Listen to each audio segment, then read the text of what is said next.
Jangan lupa untuk berlangganan channel ini agar tidak ketinggalan konten-konten terbaru tentang Islam yang kami hadirkan secara rutin.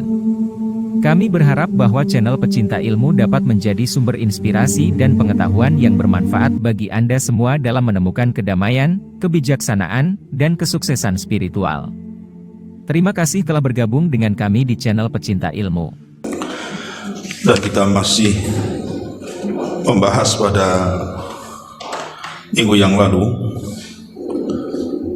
ketaatan kepada Allah Subhanahu wa Ta'ala menenteramkan jiwa dan juga raga. Kemudian kita sudah jelaskan tentang pentingnya menautkan hati kepada Allah serta aturan-aturan di balik perintah dan juga di balik musibah. Kemudian beliau menjelaskan poin yang ketiga, kasih sayang secara batin. Apa kasih sayang secara batin itu? Maka beliau menjelaskan kasih sayang secara batin adalah sesuatu yang akan menciptakan ketenangan dan kedamaian serta menghilangkan keresahan serta kegundahan dan keluh kesah dari hati seorang hamba ketika tertimpa satu musibah. Pada kondisi yang seperti itu, seorang hamba akan merendahkan diri di hadapan Rabb-Nya dengan penuh rasa hina, lalu memandang dengan hatinya dan bersimpuh kepadanya dengan segenap jiwanya. Pengakuan terhadap kasih sayang Allah telah menyibukkan dirinya dan kepedihan deritanya. Keyakinannya tentang kebaikan takdir Allah membuatnya tidak merasakan lagi pahitnya musibah. Ia pun menyadari kalau dirinya semata-mata hanya seorang hamba yang suka atau tidak suka mesti menjalani takdir Allah Azza wa Jalla. Apabila ridha akan hal itu, niscaya ia akan mendapatkan keridhaannya. Namun apabila ia tidak redha, maka kemurkaannya lah yang akan diperolehnya. Taib. Ma'asyiral muslimat yang dimuliakan Allah Subhanahu wa Ta'ala. Di sini mu'allif rahimahullahu ta'ala, Imam Ibnu Qayyim Al-Jauzi masih menjelaskan kepada kita tentang hakikat kebahagiaan. Hakikat kebahagiaan artinya meletakkan kasih sayang secara batin. Maksudnya meletakkan kasih sayang secara batin, ini kata Imam Ibnu Qayyim rahimahullah ta'ala, artinya menerima seluruh apa yang Allah Subhanahu wa ta'ala takdirkan kepada kita. Takdir itu kan ada dua, Bu, ya. Ada takdir baik dan ada takdir tidak baik. Terkadang kalau takdir itu baik, rasa-rasanya kita ini mengatakan bahwa ini semua datang dari Allah Subhanahu wa Ta'ala. Dia menasabkan nikmat itu kepada Allah Subhanahu wa Ta'ala. Tetapi ada juga yang kemudian dengan diberikan takdir baik itu seolah-olah dia merasa Allah Subhanahu wa Ta'ala sedang memuliakan dirinya. Persis seperti firman Allah Subhanahu wa Ta'ala, Rabbi akraman, Rabbku sedang memuliakan diriku. Tapi kalau seandainya takdir yang Allah berikan itu tidak baik dan buruk, dia pun mengatakan Rabbi ahana, Rabbku sedang menghinakan diriku. Dan itu kebanyakan manusia. Kalau mendapatkan nikmat, dia mengatakan Rabbku sedang memuliakan aku. Tapi kalau mendapatkan ujian dan cobaan, dia pula mengatakan Rabbku sedang menghinakan aku. Padahal dia tidak paham bahwa ujian itu terkadang baik, terkadang tidak baik, dan dua-duanya baik bagi seorang muslim. Makanya Nabi SAW mengatakan, ajaban li amril mu'min, sungguh heran perkaranya seorang mukmin itu. In asabathu syarra syakara fakanat khairan lahu. kalau ditimpa kebaikan bersyukur pula dia, dan dia mengatakan ini sebuah kebaikan baginya. Tapi wa in asabathu dharra sabara fakanat khairan lahu. Tapi kalau ditimpakan sebuah madarat, keburukan, ketidakenakan dalam hidupnya, maka dia pun sabar, itu pun lebih baik bagi dia. Begitulah seorang mukmin. Kalau setiap musibah dihadapi dengan kesabaran, setiap nikmat dihadapi dengan kesyukuran, bahagia tuh hidup itu. Makanya Syekh Muhammad Ibn Abdul Wahhab dalam muqaddimah kitabnya Qawaidul Arba'ah, beliau mengatakan ada 3 perkara yang mengantarkan manusia itu kepada kebahagiaan. Kemudian beliau menyebutkan yang pertama, kalau diberikan nikmat dia bersyukur, kalau diberikan ujian dia bersabar, dan kalau dia berbuat dosa dia segera istighfar. Kemudian beliau mengatakan hadhihi thalatha, 3 perkara ini unwanus sa'adah, itulah kunci pokok kebahagiaan. Coba saja ibu lakukan 3 perkara ini, pasti ibu bahagia. Kalau ibu dapat nikmat, ibu bersyukur, alhamdulillah, nikmat ini datang dari Allah Subhanahu wa taala. La in syakartum la azidannakum. Sebab kalau kita bersyukur akan nikmat, Allah tambah. Kemudian kalau ibu ditimpa musibah, ibu pula sabar, tidak tersakhut, tidak mengatakan musibah itu azab dari Allah Subhanahu wa taala dan mengatakan kenapa asih aku saja yang ditimpa seperti ini, kenapa orang lain tidak. Tapi dia mengatakan bahwa boleh jadi musibah yang Allah Subhanahu wa taala berikan kepada kita ini sebuah kebaikan. Mungkin Allah hendak mempersiapkan sesuatu yang kita tidak tahu. Karena kesabaran itu kunci kesuksesan. Dan kalau berbuat dosa segera istighfar. Kalau 3 perkara ini ada, pasti bahagia. Yang tidak bahagia itu karena tidak bersyukur, tidak sabar, dan malas untuk istighfar. Nah, di sini mu'alif rahimahullahu ta'ala mengatakan bahwa apabila seseorang ditimpa musibah, kemudian dia menyandarkan kepada takdir Allah Subhanahu wa ta'ala, maka hidupnya akan tenang.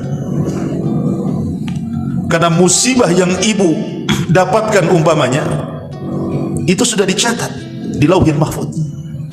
Lalu buat apa bersedih? Umpamanya ibu terkena musibah sakit badannya, maka kita katakan, bu, ya bukankah sakit yang saya derita ini sudah dicatat di Lauhil Mahfuz sebelum Allah menciptakan saya, bahkan sebelum Allah menciptakan langit dan bumi 500 tahun sebelumnya.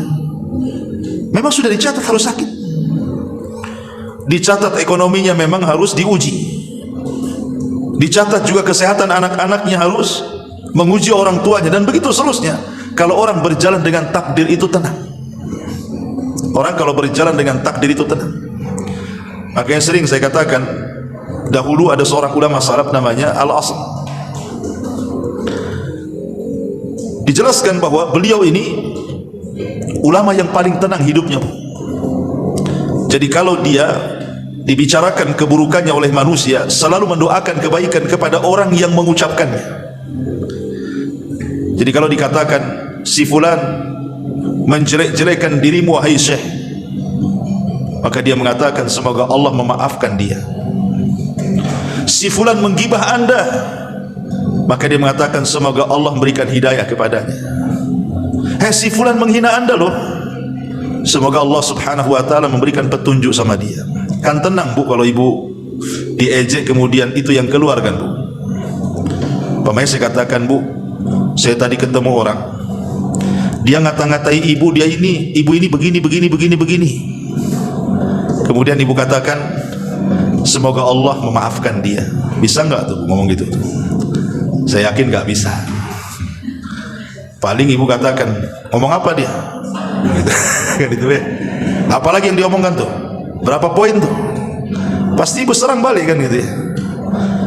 Tapi coba kalau seandainya cara menyikapi sebuah musibah itu ibu bawa ke positif, seperti tadi Al-Imam Asam ini, Si fulan ada yang menghina anda, semoga Allah memaafkannya. Si fulan menggibah anda, semoga Allah memberikan hidayah kepadanya. Tenang bu kalau kayak gini bu. Tapi kalau ibu kemudian saya katakan, bu, si fulan menjelek-jelekan ibu, ayo kita datang kepada, ngomong apa dia? Ayo, saya ingin ketemu. Itu tidak akan bahagia hidupnya. Makanya bu, sebenarnya kata-kata orang itu tidak membahayakan kita. Kalau ada orang bicara bu, walaupun pembicaraan itu tidak baik, mungkin bentuknya penghinaan, mungkin bentuknya perendahan, cacian, makian, sebenarnya tidak akan memudaratkan hati ibu. Yang menjadikan hati ibu sempit gara-gara ucapan orang itu karena memikirkan yang diucapkannya. Tapi kalau ibu tidak memikirkan isi ucapannya, biarkan orang itu mengucapkan, tak akan sakit hati kita. Biar sajalah dia ngomong, nanti kan capek sendiri. Tapi kalau ibu memikirkan ucapan orang itu yang membuat hati pula kita tak bahagia. Makanya biarkan orang bicara, tapi ibu jangan memikirkan apa yang dibicarakan. Mengalir begitu saja. Jadi sang alim ini ditanya kuncinya, kenapa engkau bisa tenang menghadapi ucapan manusia itu? Maka salah satu jawabannya adalah karena aku yakin bahwa rizkiku tidak mungkin diambil orang lain. Aku sangat yakin bahwa rizkiku tidak mungkin diambil orang lain. Jadi kalau kita yakin bahwa rizki yang Allah rizkikan kepada kita itu yakin tidak mungkin diambil orang, tenang hidup kita. Lalu kenapa mesti curiga sama orang? Ibu buka warung, kemudian sebelahnya buka warung, laris pula lah yang sebelah itu, sepi pula warung kita. Kalau seandainya ibu yakin bahwa tidak mungkinlah warung sebelah itu mengambil rizki dari yang Allah rizkikan kepada kita, ibu akan tenang. Mungkin sudah rizkinya dia rame, mungkin belum rizkinya saya belum rame, kan tenang tuh. Ya saya kan hanya ikhtiar berdoa saja, semoga Allah subhanahu wa ta'ala melariskan dagangan saya. Kalau sikap kita seperti ini berjalan dengan takdir bu, tenang. Tapi kalau tidak berjalan dengan takdir, itu hidupnya was-was bu. Jangan-jangan pakai dukun, jangan-jangan rajahnya banyak, jangan-jangan dia hasad dengan saya, jangan-jangan meletakkan apa, jangan-jangan, akhirnya tidak tenang hidupnya. Karena hidup dengan kalimat jangan-jangan akhirnya. Begitu juga perkara-perkara yang lainnya. Yakin bahwa rizki kita tidak mungkin diambil orang lain. Satu dunia mencaci maki ibu, tidak mungkin berkurang rizki ibu. Tidak mungkin berkurang rizki ibu. Karena rizki itu tidak mungkin diambil orang. Berjalanlah dengan takdir. Silahkan menghina, mencaci, memaki saya, atau saya juga tidak akan bergeming dengan cacian makian itu, karena aku yakin rizki Allah tidak mungkin diambil orang yang mencaci maki saya. Karena biasanya kalau ada orang yang menghina itu, hakikatnya dia tidak punya yang ada pada diri kita, makanya dia menghina kita. Dari sini ulama mengajarkan kepada kita sebisa mungkin jangan terpengaruh hati itu dengan ucapan manusia. Makanya sering saya istilahkan bu, jadikan hati itu seperti pintu. Jadikan hati itu seperti pintu. Apa maksudnya? Ibu kalau dalam rumah kemudian bising bu, pasti ditutup pintunya. Kalau masih bising juga, masuk ke kamar, ditutup lagi pintunya, supaya tidak mendengar ucapan-ucapan yang bising dari luar masuk ke dalam rumah kan. Itu telinga kita. Lah jadikan juga hati kita itu seperti telinga yang kalau merasa bising ditutup pintunya. Lah begitu juga hati, kalau sudah mulai hati ini diganggu oleh ucapan manusia, maka tutup rapat-rapat hati itu. Jangan sampai ada ucapan masuk ke dalam hati kemudian ibu terpikir dengan ucapan itu. Berjalanlah dengan takdir Allah. Itulah kata Imam Abdul Qayyim di sini, berjalan dengan takdir Allah. Dan kata Imam Al-Asam tadi, rizki kita tidak mungkin diambil orang. Ajal kita, bahagia kita, celaka kita, husnul khotimah, su'ul khotimah kita, semuanya itu berjalan dengan takdir. Sebab kalau seandainya orang berjalan dengan takdir itu, tenang hatinya. Gak mungkinlah kebahagiaan saya diambil orang lain. Nah di sini mu'allif rahimahullah ta'ala mengatakan, pada kondisi demikian seorang hamba akan merendahkan diri di hadapan Rabbnya dengan penuh rasa hina, lalu memandangnya dengan hatinya dan bersimpuh kepadanya dengan segenap jiwanya. Pengakuan terhadap kasih sayang Allah telah menyibukkan dirinya dari kepedihan penderitaannya. Maksudnya apa? Nabi Ayub alaihi salatu wassalam, salah satu nabi yang banyak ditimpa musibah. Makanya orang-orang Arab itu biasa mengatakan kepada orang yang terkena musibah, sabarlah wahai fulan seperti Ayub alaihi salatu wassalam. Walaupun tidak ada yang bisa menandingi kesabaran Ayub kan Bu, cuman kan untuk menghibur. Sabar ya, dulu juga Nabi Ayub ditimpa musibah yang sama, padahal nggak sama. Nabi Ayub lebih besar musibahnya. Lah Nabi Ayub alaihi salatu wassalam itu sampai dikenal Imam Sabirin, imamnya yang ingin mencontoh kesabaran. Kalau ibu ingin mencontoh kesabaran, contohlah Nabi Ayub. Itu manusia paling sabar. Ditimpa ekonominya, ludes habis kekayaannya, tidak tersisa sedikit pun. Tapi Nabi Ayub hanya mengatakan inna lillahi wa inna ilaihi raji'un. Toh kekayaan ini milik Allah kok. Kalau Allah hendak mengambilnya ya silahkan saja. Coba Bu, kalau ibu terapkan kalimat ini, maka ibu pasti tidak akan sedih. Tapi masalahnya tidak bisa. Jangankan lagi semua harta ibu ludes kan begitu ya. Nih ibu datang dari rumah ke sini, dompet jatuh di jalan. Kira-kira ibu ngaji dulu sampai selesai cari dompet, atau ibu cari dompet dulu sampai pengajian selesai? Nggak mungkin, nggak yakin lah ibu ya kalau ibu nantilah ngaji dulu lah. Dah was-was duluan tuh. Tinggi mana jatuh diambil orang. Padahal isi dompet 100.000. Yang di bank itu masih miliaran. Mikir yang 100.000 ninggalin majelis ilmu. Karena kita ini loh hati belum bisa tertata tuh. Lah Nabi Ayub ini mengajarkan kepada kita bagaimana kehilangan harta itu tidak membuat dia sedih, karena dia yakin toh harta itu milik Allah. Kalau Allah mengambil ya silahkan saja. Ini yang belum bisa kita lakukan, belum bisa. Kadang-kadang sedikit harta kita hilang tuh kayak kiamat besar, gitu ya, kepikiran terus.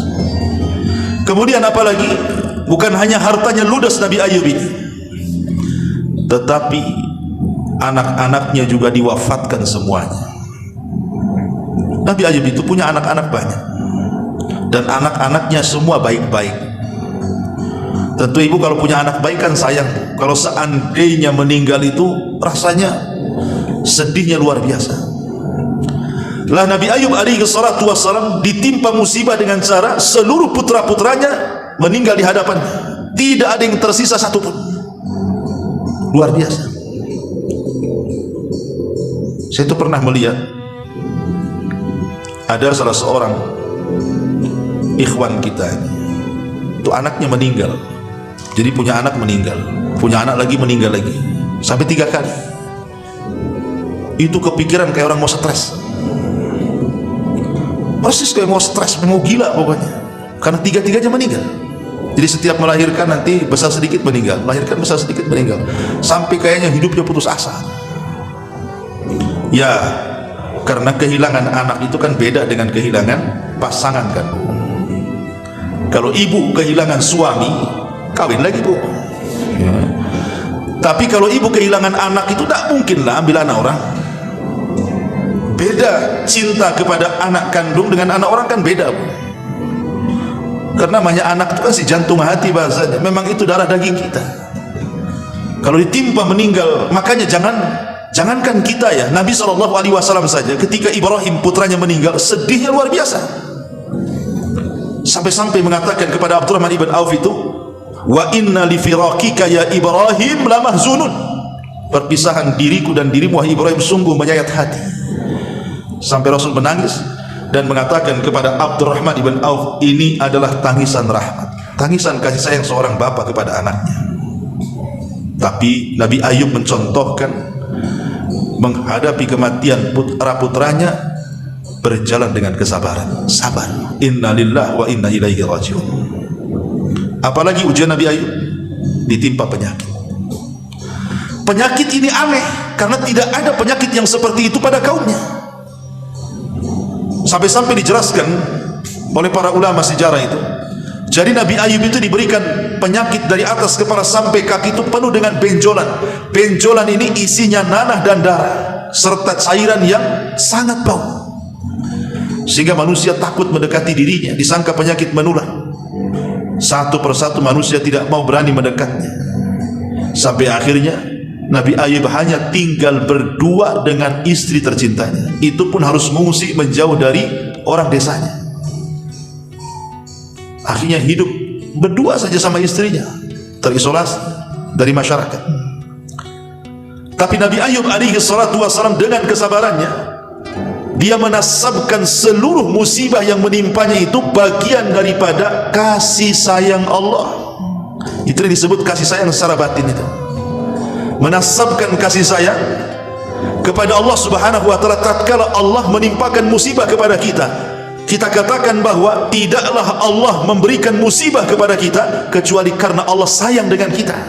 Boleh jadi Allah hendak mengangkat derajat kita, boleh jadi Allah hendak menghapuskan dosa-dosa kita, boleh jadi Allah telah mempersiapkan sesuatu yang kita tidak tahu. Di balik musibah itu pasti ada kebaikan yang Allah sudah siapkan untuk kita. Kalau hidup seperti ini, meyakini setiap musibah itu adalah kasih sayang yang Allah berikan kepada kita karena Allah hendak mengangkat derajat kita, tidak ada orang menangis karena musibah itu. Kalau ini yang diterapkan. Tapi kan tidak demikian. Kebanyakan kita ini kadang-kadang kalau tertimpa musibah itu tidak pernah menasabkan musibah ini bahwa itu bagian daripada kasih sayang Allah Azza wa Jalla. Padahal Nabi mengatakan, innallaha idza ahabba 'abdan ibtalahu, kata Rasul. Allah itu kalau mencintai seorang hamba pasti Allah akan mengujinya. Jadi Allah itu kalau mencintai seorang hamba pasti Allah akan menguji hamba-hamba yang dicintainya. Betulkah dia jujur keimanannya ataukah dusta? Faman radiya falahu ridha wa man sakhita falahu sukhtu. Kalau hamba yang diujinya itu redha dengan ujian yang ia berikan kepadanya, Allah pun senang kepadanya. Tapi kalau hamba ini tidak redha dengan ujiannya, maka Allah pun murka kepadanya. Jadi sudah sunnatullah ya, sudah sunnah Allah. Allah itu menguji hamba-hambanya yang dicintainya, karena keutamaan hamba yang dicintai Allah itu luar biasa. Allah kalau sudah mencintai hambanya, Allah panggil malaikat Jibril, kemudian mengatakan, ya Jibril, aku cinta dengan si fulan, kau harus cinta juga dengan si fulan. Maka Jibril memanggil seluruh malaikat dan mengatakan, ya malaikat Allah, wahai malaikat-malaikat Allah, Allah sudah mencintai si fulan, kalian pun wajib mencintai si fulan. Maka semua malaikat mencintai si fulan yang dicintai Allah itu. Maka Allah tanamkan kecintaan kepada makhluk yang ada di bumi kepadanya. Jadi raihlah kecintaan kepada Allah supaya seluruh malaikat cinta kepada kita, dan Allah tanamkan kecintaan kepada manusia kepada kita dengan cara apa? Salah satunya apabila Allah memberikan musibah kepada kita, maka redhalah dengan musibah itu. Katakan bahwa musibah ini karena cintanya Allah dengan kita. Itulah perkataan Ayub ketika dia mengatakan, Rabbi inni masaniya dhur wa anta arhamur rahimin. Ya Allah, aku yakin yang menimpakan madarat ini dirimu kepadaku. Aku yakin ini penyakit datang dari kamu, dan aku yakin juga tidaklah kau berikan penyakit kecuali karena sayangmu kepadaku. Kan mantap Bu. Jadi kalau ibu sakit, ya kemudian ibu katakan sambil senyum gitu kan, ya Allah memberikan ujian kepada saya sekarang, saya sakit terbaring seperti ini karena Allah sayang kepadaku. Bisa nggak tuh? Nggak yakin saya sama ibu tuh kalau ibu ngomong gitu ya. Yang ada malah mengeluh gitu. Imam Ahmad saat sakit dia mengerung kesakitan, mungkin bahasa kitanya aduh gitu ya. Ibu kalau sakit kan aduh gitu ya. Dalam bahasa Arabnya disebut anin. Jadi Imam Ahmad di saat sakit keluar anin, keluar kalimat aduh. Saking sakitnya yang ia derita, atau penyakit yang diderita Imam Ahmad. Kemudian orang sebelahnya mengatakan, ya Imam, anna kalimatal anin minal kalam wal kalamu yuktab. Imam, kalimat aduh itu bagian daripada ucapan, dan ucapan itu akan dicatat malaikat. Langsung diam. Imam Ahmad langsung diam. Dia padahal merasakan sakit yang luar biasa, dia tidak mau mengatakan aduh, karena diingatkan bahwa kalimat aduh itu bagian daripada kalimat, dan kalimat itu akan dicatat dan akan dipertanggungjawabkan di hadapan Allah Azza wa Jalla. Akhirnya diam dia hanya rasakan aja sakitnya. Oh, kalau ibu bukan aduh, jerit-jerit lagi. Padahal kalimat aduh saja itu sudah dicatat. Gimana ibu jerit-jerit, guling-guling, kadang-kadang mencaci maki orang gitu ya. Kadang-kadang suaminya suruh ambil apa minuman, obat telat sedikit kalau lagi sakit kan, ya kena hantam pula lah suaminya, makin sakit lagi itu kepalanya tuh. Tapi kalau sabar seperti Nabi Ayub bisa dijalani. Ya, ingat kalau sakit itu, makanya kenapa ulama mengatakan kalau orang sedang sakit itu coba besarkan harapan, sedikitkan rasa takut. Besarkan harapan, sedikitkan perasaan takut. Sebab boleh jadi harapan itulah yang akan membawa amalan terakhir dia, kalaupun Allah takdirkan dia meninggal. Boleh jadi itu amalan terakhir dia, harapan dia, yang berupa husnuzon kepada Allah Azza wa Jalla, berbaik sangka dengan Allah Azza wa Jalla. Karena orang sakit itu setan lebih dekat tuh, diganggunya supaya ibu putus asa. Dan kalau bisa, kalaupun Allah akhiri hidupnya dengan kematian, kalau bisa dia sedang putus asa. Dan putus asa itu dosa besar. La taqnatu min rahmatillah, kata Allah. Jangan putus asa dari rahmat Allah Subhanahu wa taala. Ma'asyiral muslimat yang dimuliakan Allah Azza wa Jalla. Kemudian Imam Ibnu Qayyim di sini mengatakan, keyakinannya tentang kebaikan takdir Allah membuatnya tidak merasakan lagi pahitnya musibah. Ini kalimat penting. Ibu kalau seandainya mengatakan apapun yang Allah takdirkan itu baik, apakah takdir itu takdir baik ataukah takdir itu tidak baik, tetap ibu kita katakan baik. Ini ada kebaikan di dalamnya, karena Allah tidak mungkin menciptakan keburukan itu buruk 100%. Pasti ada kebaikan di dalamnya. Contoh nih, Allah menciptakan iblis. Apakah iblis itu buruk 100%? Allah menciptakan Fir'aun. Apakah Fir'aun itu buruk 100%? Allah menciptakan Abu Jahal, Abu Lahab. Apakah ketika Allah menciptakan Abu Jahal, Abu Lahab itu buruk 100%? Tidak ada. Allah itu menciptakan keburukan 100%. Pasti di balik itu ada kebaikan. Kalau tidak ada iblis, tidak ada neraka dan surga. Kalau tidak ada iblis, tidak bisa dipisahkan mana yang baik, mana yang buruk. Kalau tidak ada iblis, tidak bisa dipisahkan mana yang ikhlas, mana yang tidak ikhlas, kan? Berarti adanya iblis itu ada kebaikan, supaya tahu mana yang jujur imannya, mana yang tidak jujur imannya, mana yang jadi pengikut iblis, mana yang menjadi musuh iblis. Jadi tidaklah Allah menciptakan keburukan itu kecuali ada kebaikan di dalamnya, karena tidak ada keburukan itu yang 100%. Pasti ada kebaikan di situ.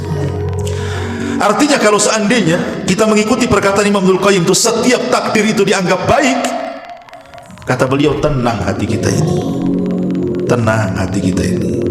Kalau seperti itu, tapi kan kenyataannya sulit. Ibu nganggap baik itu kalau takdirnya baik, kan ya. Kalau takdirnya tidak baik itu ya nggak akan mengatakan ini kebaikan bagi saya, yang ada ini keburukan bagi saya. Coba kita perhatikan sejarah Nabi SAW. Di permulaan dakwah Nabi SAW itu tidak ada yang menghormati. Tidak ada yang menghormati Nabi SAW di permulaan dakwah. Yang ada Rasul dikatakan tukang sihir, yang ada Rasul dikatakan gila, yang ada Rasul dikatakan perangkai syair, yang ada Rasul dikatakan pemecah belah, macam-macam ucapan orang.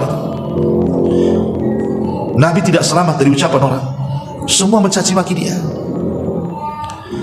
Sampai akhirnya kemudian dia harus hijrah ke Taif.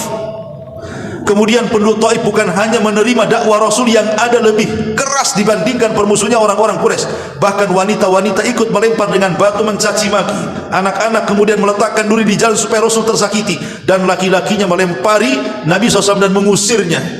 Tapi Nabi SAW tidak pernah mengeluh kepada Allah. Ini hebatnya Nabi.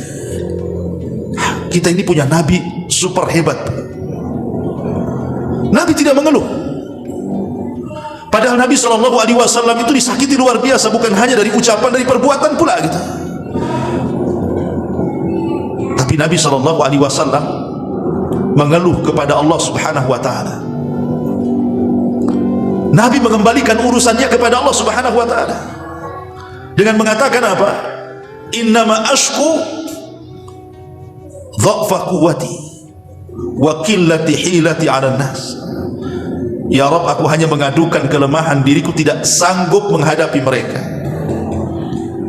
dan sedikitnya pengalamanku untuk menghadapi mereka. Kemudian di ujung doa Nabi SAW, illam takun alayya sakhatun fala ubali. Kalau seandainya orang-orang Taif yang melempari aku dengan batu, kotoran dan sandal itu bukan bagian daripada azabmu ya Rabb, tidak ada masalah.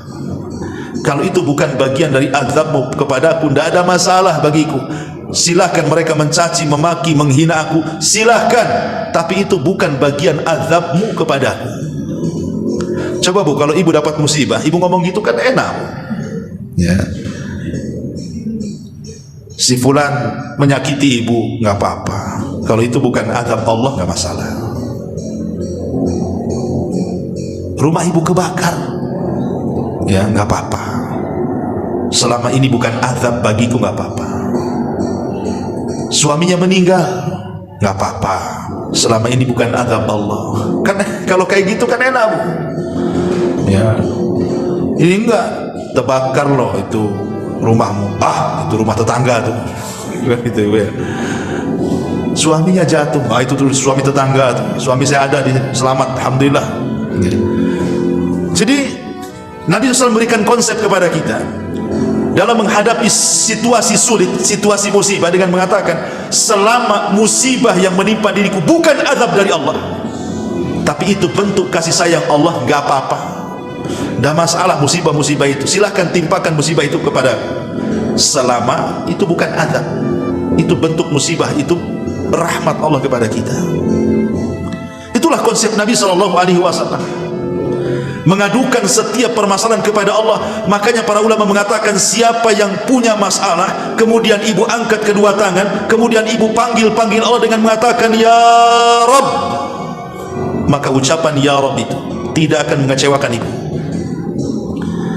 Ucapan ya Rabb tidak akan mengecewakan ibu.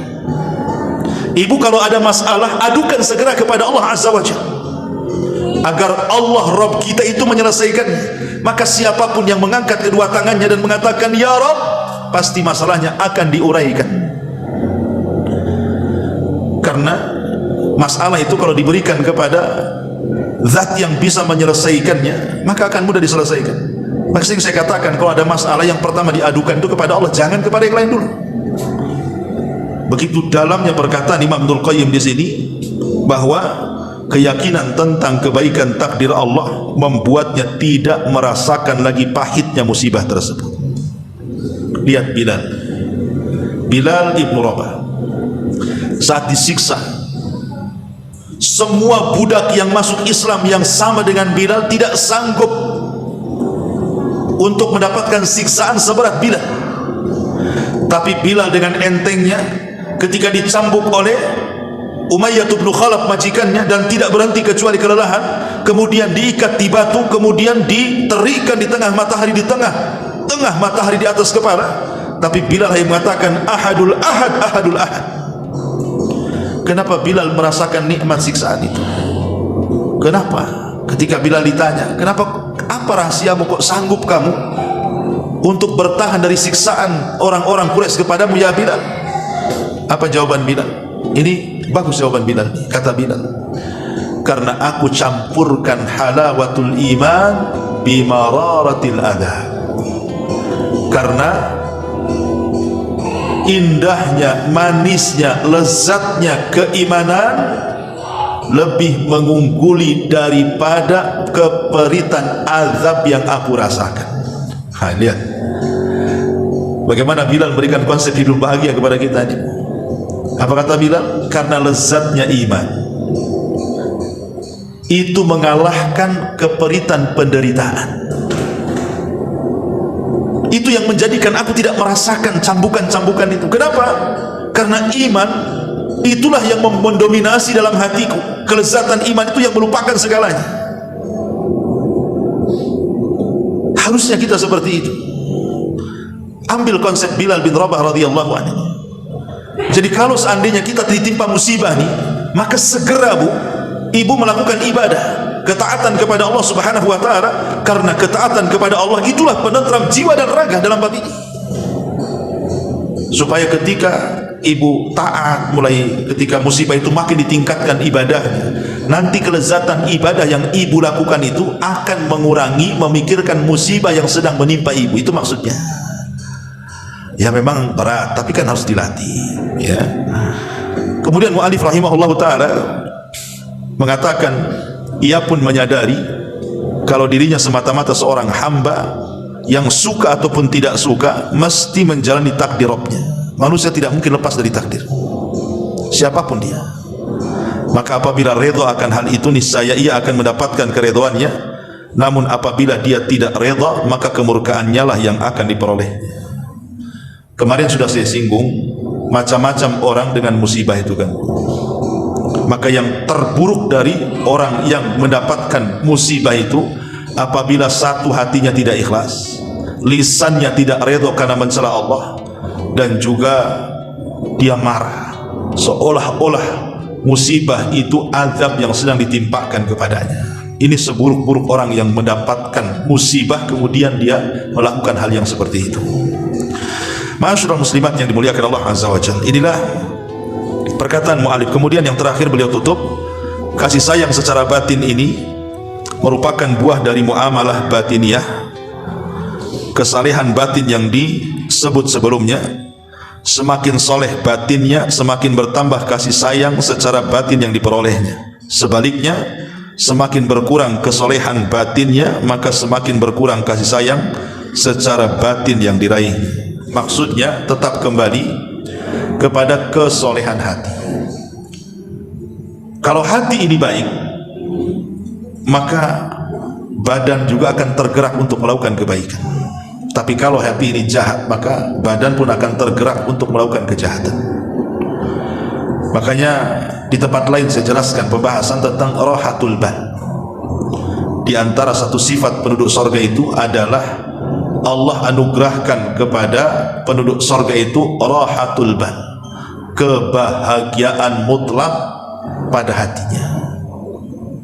Karena seluruh penduduk sorga itu cuma satu hati. Kalau kita di dunia kan banyak hati. Walaupun ibu kumpul di satu pengajian nih, yang kumpul-kumpul di sini itu kan macam-macam kan hatinya bu. Ada yang hatinya sedang dendam sama kawan sebelahnya, gitu. Ya, ada yang hatinya memikirkan hutang mau bayar ke sebelahnya. Ada yang hatinya sedang terpikir macam-macam kan bu ya. Itu di dunia itu kan hati macam-macam tuh. Tapi kalau di sorga itu cuma satu hati. Ya, jadi di sorga itu satu hati karena Allah cabut segala sesuatu yang bisa menyedihkan hatinya. Makanya penduduk sorga itu tidak ada yang dendam, tidak ada yang hasad, tidak ada yang marah, tidak ada dengki, tidak, pokoknya betul-betul wa naza'na ma fi sudurihim min ghillin ikhwana. Kami cabut segala sesuatu yang bisa mengotori hatinya, sehingga semua penduduk sorga itu ata biqalbin salim, datang dengan buah hati yang selamat. Kenapa? Dan itulah rahasia kenapa penduduk sorga bahagia. Ya, rahasia kenapa penduduk sorga itu bahagia, karena hatinya tidak ada penyakit, semua dicabut. Maka rahasia besar bahagia itu sekali lagi adalah dengan cara rahatul bal. Bahagiakan hati, maka yang lainnya bahagia. Tapi kalau hati sempit, yang lain ikut sempit. Itu yang dikatakan Ibnul Qayyim di sini. Yang penting hati itu tenang, maka yang lain ikut tenang. Tapi kalau hati tidak tenang, yang lain tidak akan tenang. Makanya kenapa hati para ulama Walaupun badan-badan mereka di penjara, Bu, para ulama itu tidak pernah merasakan sedih. Bahkan ada seorang ulama mengatakan, kalau seandainya para raja, kalau seandainya anak-anak raja itu tahu betapa bahagianya kita para ulama di dalam penjara, tentu mereka akan datang menghunuskan pedang-pedang mereka di kepala kita. Ini ucapan para ulama salaf dulu. Kalau seandainya para raja dan anak-anak raja itu mereka mengetahui betapa bahagianya kita para ulama di penjara ini, tentu mereka akan datang dengan pedang dan memenggal kepala kita. Kenapa jasad-jasad para ulama, walaupun mereka di penjara seperti Ibnu Taimiyah, di penjara sekian tahun, Imam Ahmad di penjara sekian tahun, Imam Bukhari, Imam Syafi'i, para ulama salaf dulu itu banyak di penjara oleh pemerintah, tapi mereka tenang-tenang saja. Karena yang di penjara itu hanya fisiknya saja, hatinya tidak di penjara. Makanya kemudian batinnya tenang-tenang saja para ulama itu, karena mereka menyangka silahkan badan saya kalian penjara, tapi hati tidak bisa dipenjara. Makanya kenapa hati para ulama itu adalah hati yang sangat mulia, dan kemuliaan hati itu ada pada hati tidak berubah. Coba Bu, kalau bisa hati ibu itu jangan berubah. Baik mendengar orang yang mencela ibu, baik mendengar orang yang memuji ibu, jangan berubah. Sebab ibu ini kadang udah berubah masalahnya. Kalau ada yang muji, langsung ambil cermin. Betul nggak ya orang itu ngomong saya ya? Kayaknya langsung besar lah hidungnya tuh Bu. Tapi kalau dengar ada orang yang mencela, langsung ciut, langsung terasa terhina dengan ucapan orang. Coba kalau seandainya kita jadikan sama antara pujian dan celaan. Anda mau mencela silahkan, Anda memuji ya silahkan. Hati saya tidak pernah berubah. Bahagia Bu kalau kayak gini. Ibu bisa tidak mempedulikan celaan dan pujian, tidak menjadikan memuji kemudian besar kepala kita, tidak pula menjadikan celaan itu mengecil pula kepala kita. Karena orang-orang yang mereka meladeni ucapan orang ketika memuji, tiba-tiba kemudian besar kepalanya, ketika ada yang mencela kemudian kecil, terasa kecil dan hina kita, itu biasanya hidupnya tidak bahagia. Cobalah jadikan kemuliaan itu bukan dari pujian orang, dan juga jangan pernah menjadikan sebuah kehinaan itu karena celaan orang. Celaan orang itu tidak menjadikan ibu terhina, sebagaimana pujian orang tidak menjadikan ibu ini naik pangkat dan derajatnya. Karena izzah itu hanya milik Allah. Siapapun yang Allah Subhanahu wa ta'ala angkat derajatnya, tidak ada satupun makhluk merendahkannya. Tapi kalau Allah sudah merendahkannya, satu dunia mau mengangkat derajatnya tidak akan bisa. Maka kemuliaan itu hanya milik Allah. Walillahi izzatu jami'ah. Kemuliaan itu hanya milik Allah semuanya. Mintalah kepada Allah. Karena terkadang kalau kita melihat orang-orang yang ketika kita sukses mereka tepuk tangan, mengucapkan selamat, tapi ketika kita telungkup, ketika kita gulung tikar dan bengkrak, tangan yang digunakan untuk menepuk saat keberhasilan kita, mereka letakkan di muka-muka saat ketika kita gagal dalam usaha. Lalu apa gunanya tepuk tangan itu? Ya. Ketika kita sukses mereka tepuk tangan, ketika kita kemudian jatuh mereka pun meletakkan tangan di muka-muka mereka. Ketika sukses mereka mau datang kepada kita, ketika kita jatuh mereka sudah satu persatu mundur menjauhi kita. Itulah manusia. Lah karena manusia seperti itu, nggak perlu kita ini datang kepada manusia. Kalau ada masalah datang kepada Allah. Karena sifat manusia seperti itu Bu. Kalau ibu berhasil mereka datang. Ibu ini kayak gula. Orang itu kayak semut datang semua ke ibu ya Bu. Kalau ibu lagi susah jauh-jauh. Jangan tuh. Ini orang ini kalau dekat-dekat kayaknya mau pinjam uang nih. Saya tahu nih orang susah nih. Kan ada orang kayak gitu. Tapi kalau dikembalikan kepada Allah Azza wa Jalla, maka Allah lah sumber dari segala solusi. Inilah Imam Ibnu Al-Qayyim rahimahullah ta'ala memberikan kepada kita nasihat-nasihat yang indah soal kebahagiaan dengan ketenangan hati, dengan cara ketaatan kepada Allah. Itulah penentram jiwa dan juga raga kita. Wallahu a'lam bishawab. Ya.